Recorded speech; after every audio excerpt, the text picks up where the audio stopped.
Hello guys, in this video I'm going to show you how to enable the geocoding on the NavShip application. But first of all, I just want to mention, please don't forget to subscribe to our channel, because at 100,000 subscribers we are going to show you our YouTube revenue statistics and growth strategy, how to make money online. So let's jump into it. First of all, open the application on your device. Tap to the three lines at the upper left corner of the screen and go to the settings button.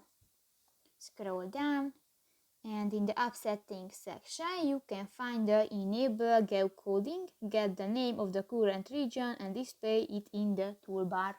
And if you want to enable, just click to the next white circle and done. So that's pretty much it for this video guys. See you in the next one. Bye bye.